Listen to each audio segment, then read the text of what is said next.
বিমস্টেক হইল বঙ্গোপসাগরের চারপাশের 7টা দেশের একটা জোট। বাংলাদেশ, ভারত, নেপাল, ভুটান, শ্রীলঙ্কা, মিয়ানমার আর থাইল্যান্ড। জন্ম 1997 সালে। এখানে পাকিস্তান নাই। এবং এই যে পার্থক্য, এই একটাই পার্থক্য এবং পুরা গল্পটা এই পার্থক্যের উপরেই দাঁড়ায় আছে যে পাকিস্তান থাকা এবং না থাকা। আমাদের এই যে কূটনৈতিক বাস্তবতা, তারেক রহমানের ভারত সফর, দিল্লি সফর ইত্যাদি কেন্দ্র করে যেই বাস্তবতার মধ্যে আমরা আছি, এখানে আমাদের একটা সৎ থাকার জায়গা আছে যে আমাদের আগের যে কূটনীতি সেখান থেকে আমরা সেটা নতুন একটা কূটনীতিক বাস্তবতায় ঢুকতেছে এবং সেখানে পাকিস্তান বা চীন ইত্যাদি প্রশ্নের বাইরেও আমাদের নিজস্ব একটা আঞ্চলিক ক্ষমতার জায়গায় আমাদের নিজেদেরকে প্রতিষ্ঠা করার জায়গা আছে। আগামী 12 আর 13 সেপ্টেম্বর দিল্লিতে ব্রিক্স সম্মেলন হবে। ব্রিক্সের নিয়ম হইল আয়োজক দেশ মূল সম্মেলনের পাশে একটা অতিথি অধিবেশন রাখতে পারে। সদস্য না এমন কিছু দেশ বা আঞ্চলিক জোটের প্রধানদের সেখানে তারা ডাকতে পারে। বাংলাদেশ ব্রিক্সের সদস্য না, ফলে আমাদের দাওয়াতটা যেটা আমরা পাইছি ভারতের কাছ থেকে বা ব্রিক্সের কাছ থেকে সেটা আসলে ওই অধিবেশনেই আসছে। এখন পররাষ্ট্রমন্ত্রী খলিলুর রহমান সাংবাদিকদের বলছেন যে এই আমন্ত্রণটা প্রধানমন্ত্রীকে ব্যক্তিগতভাবে দেওয়া হয় নাই, দেওয়া হয়েছে বিমস্টেকের চেয়ারপারসনকে। এবং দিল্লির যেই মুখপাত্র একই কথা বলছেন, তাদের পররাষ্ট্র মন্ত্রণালয়ের মুখপাত্র বলছেন এইটাই ব্রিক্সের সাধারণ চল, অন্য আঞ্চলিক জোটের প্রধানদেরও এইভাবেই ডাকা হয়। ফলে দুই দেশ একমত যে চিঠির উপরে বাংলাদেশ রাষ্ট্রের নাম নাই, একটা সংগঠনের পদের নাম আছে এবং ঢাকার অনেকে এইটাকে এক ধরনের অবনমন হিসাবে পড়তেছেন এবং এই পড়াটা আসলে টেকনিক্যালি ভুলও না। আমি যেই কারণে এই আলাপটা করতেছি সেটা হইল এইটা আসলে অভিমানের জায়গা থেকে না। আমার প্রশ্নটা হইল এই ছোট পরিচয়টার ভিতরে আমরা যে ঢুকলাম সেটা আসলে কিভাবে, কারণ ভারত তো আমাদেরকে টেকনিক্যালি ভুল লেখে নেয়, ভুল নামে ডাকে নেয়। আমাদের দুইটা পরিচয়ের মধ্যে তারা আসলে ছোট পরিচয়টা বাইছে নিছে এবং এই ছোট পরিচয়টা বানানোর কাজে আমরা নিজেরা গত 10 বছর ধইরা শরীক ছিলাম। সেই ইতিহাসটাও আসলে আজকে আমার আলাপের বিষয়। তার আগে এই দুইটা শব্দ একটু পরিষ্কার করে নেওয়া দরকার, নাইলে আলাপটা আসলে অনেকেই ধরতে পারবেন না। সেটা হলো প্রথম যে সার্ক বেসিক্যালি দক্ষিণ এশিয়ার 8টা দেশের একটা জোট। এর প্রস্তাব দিয়েছিলেন জিয়াউর রহমান। সনদ সই হয়েছিল ঢাকায় 1985 সালে। এইখানে ভারতও আছে, পাকিস্তানেও আছে। আর বিমস্টেক হইল বঙ্গোপসাগরের চারপাশের 7টা দেশের একটা জোট। বাংলাদেশ, ভারত, নেপাল, ভুটান, শ্রীলঙ্কা, মিয়ানমার আর থাইল্যান্ড। জন্ম 1997 সালে। এখানে পাকিস্তান নাই। এবং এই যে পার্থক্য, এই একটাই পার্থক্য এবং পুরা গল্পটা এই পার্থক্যের উপরেই দাঁড়ায় আছে যে পাকিস্তান থাকা এবং না থাকা। এবং এই পাকিস্তান থাকা এবং না থাকার মধ্য দিয়ে ভারতের আঞ্চলিক কূটনীতিতে একচ্ছত্র অধিকার প্রতিষ্ঠা রাখা এবং না রাখা। আমি আজকের এই আলাপে মূলত 4টা জিনিস দেখাবো। প্রথম কথা, বিমস্টেক আমাদেরকে আসলে কি দিছে এইটা দিয়ে শুরু করতেছি, তার কারণ এইটাই আসলে সবচেয়ে ছোট হিসাব বিকাশের জায়গা। বিমস্টেকের সবচেয়ে বড় অর্থনৈতিক প্রতিশ্রুতি ছিল একটা মুক্ত বাণিজ্য চুক্তি। জিনিসটা খুবই সহজ যে এর সদস্য দেশগুলি একে অন্যের পণ্যের উপরে আসলে শুল্ক উঠায় দেয়। তার মানে আমাদের পোশাক বা ওষুধ থাইল্যান্ড বা ভারতের বাজারে শুল্ক ছাড়া ঢুকতো, দাম কম পড়তো এবং আমরা একটা প্রতিযোগিতার সুবিধা স্বাভাবিকভাবেই পাইতাম। এই চুক্তির কাঠামো স্বাক্ষরিত হয়েছিল 2004 সালে। আজকে 22 বছর হয়ে গেছে, আমরা বলতে পারি সেই চুক্তিটা আসলে নাই। এর নিচে 7টা উপচুক্তি হওয়ারও কথা ছিল, যার একটাও শেষ হয় নাই। এবং সবচেয়ে বিব্রতকর তারিখ যেটা, সেটা হচ্ছে যে সেটা আমাদের নিজেদের 2018 সালে ঢাকায় বৈঠক কইরা ঘোষণা দেওয়া হয়েছিল 2019 সালেই এই চুক্তি চালু হয়ে যাবে, সেটাও হয় নাই। এবং সংগঠনের মহাসচিব নিজেই পরে স্বীকার করছেন যে এই অগ্রগতি আসলে খুবই ধীর। ফলাফলটা যদি আমরা সংখ্যায় বলি তাহলে এরকম দাঁড়ায় যে বিমস্টেকের দেশগুলি নিজেদের মধ্যে যত বাণিজ্য করে সেইটা তাদের মোট বাণিজ্যের মাত্র 6 থেকে 7%। অন্যদিকে আসিয়ানে মানে দক্ষিণ পূর্ব এশিয়ার যেই জোট, সেখানে এই সংখ্যাটা 22 থেকে 25 পর্যন্ত। ফলে বাণিজ্যের হিসাবে আমাদের লাভ এখানে কমপ্লিটলি প্রায় শূন্য।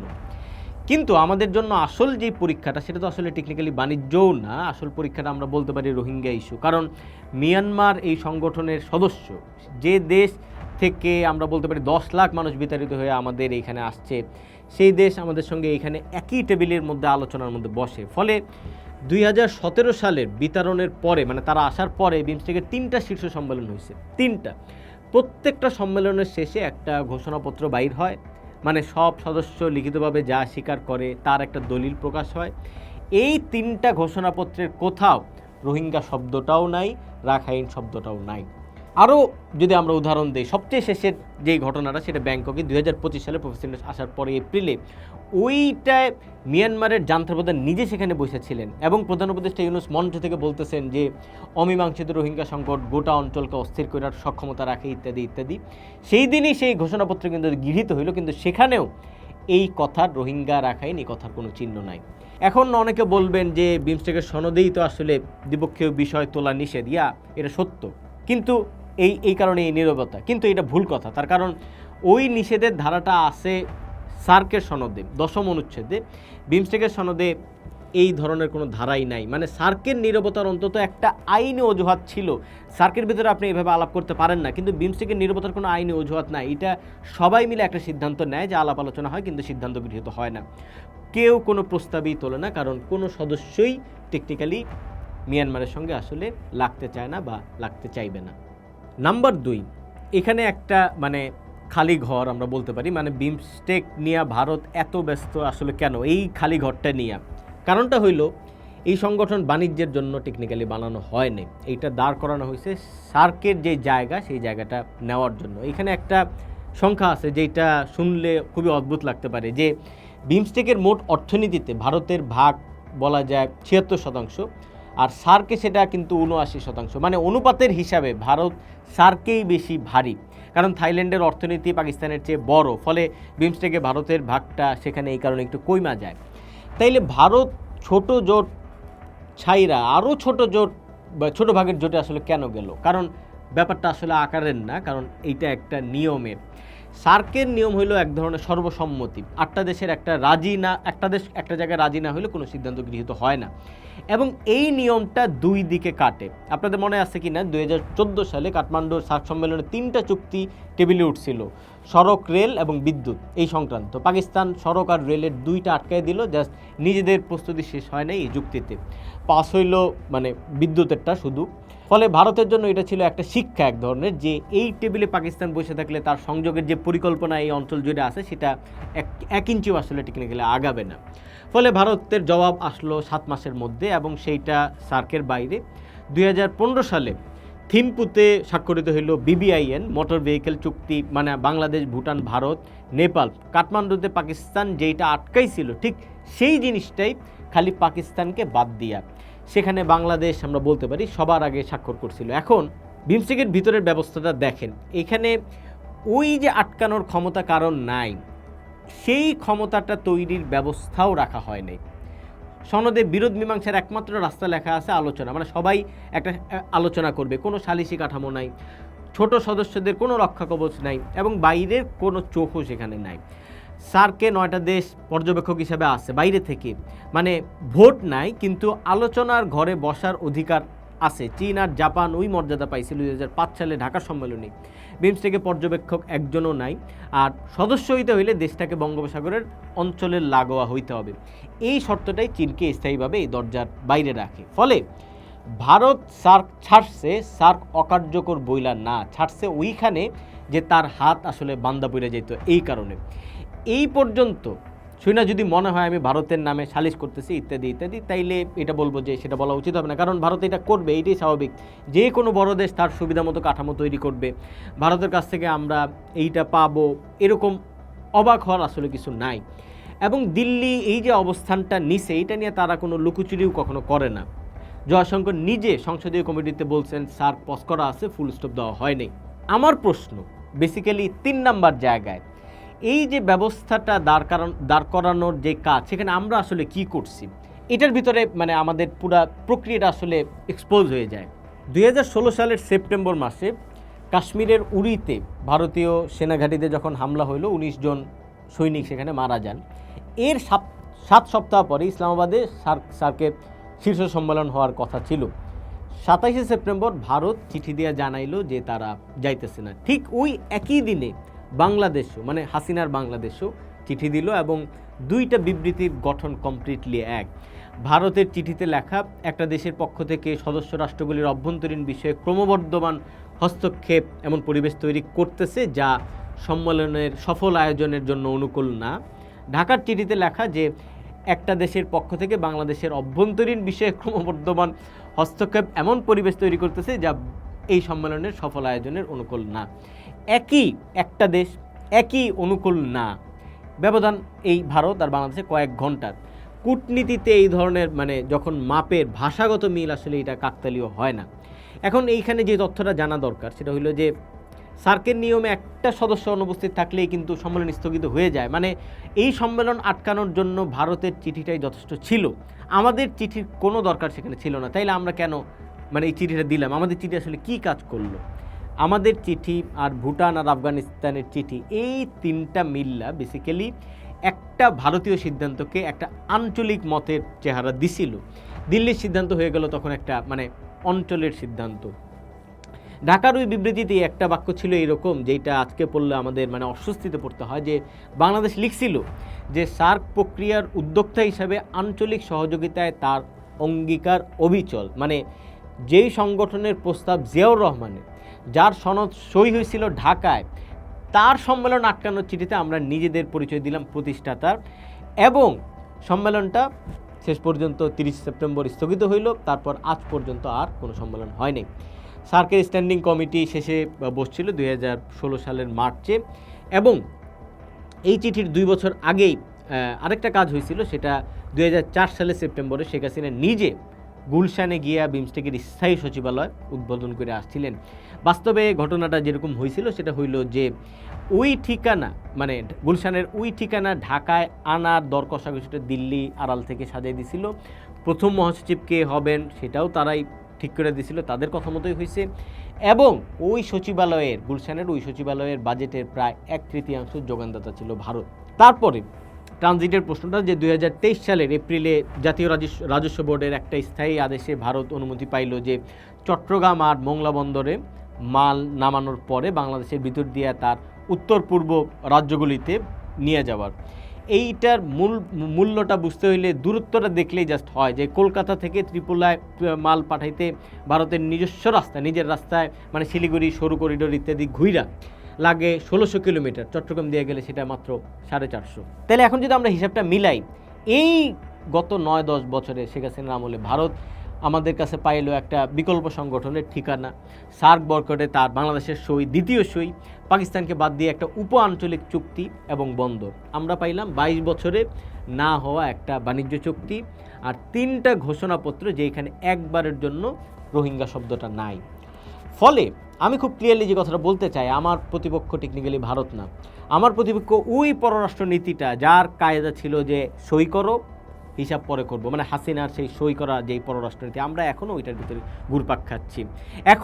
এখনও যারা আসলে কোনোভাবে ঘুরায় পেঁচায় ওই টাইমের ওই জিনিসগুলিকে জাস্টিফাই করার চেষ্টা করে, তাদের কাছে আমাদের আসলে একটা জবাব এখনও পাওনা আছে। কারণ আমরা এখনও সেই শেখ হাসিনার যেই পররাষ্ট্রনীতি, ওই আমলের যে পররাষ্ট্রনীতি, সেটা আসলে এখনও কন্টিনিউ করতে বাধ্য হইতেছে। যাই হোক, আমার যে চতুর্থ বিষয় সেখানে ঢুকি, যে এখন আসলে এই পুরা কাঠামোতে আসলে কি বদলাইতেছে, যে কারণে এত আলাপ আলোচনা। এখানে সবচেয়ে ভালো প্রমাণ কোনো ভাষণ না, একটা কাগজপত্রের একটা ঘটনা, যেটা নিয়ে প্রায় কোনো আলাপই টেকনিক্যালি হয় না। যে 2025 সালে প্রফেসর ইউনূস আসার পরে এপ্রিলে ব্যাংককে বিমস্টেকের সমুদ্র পরিবহন চুক্তি সই হয়, বাংলাদেশও সই করে।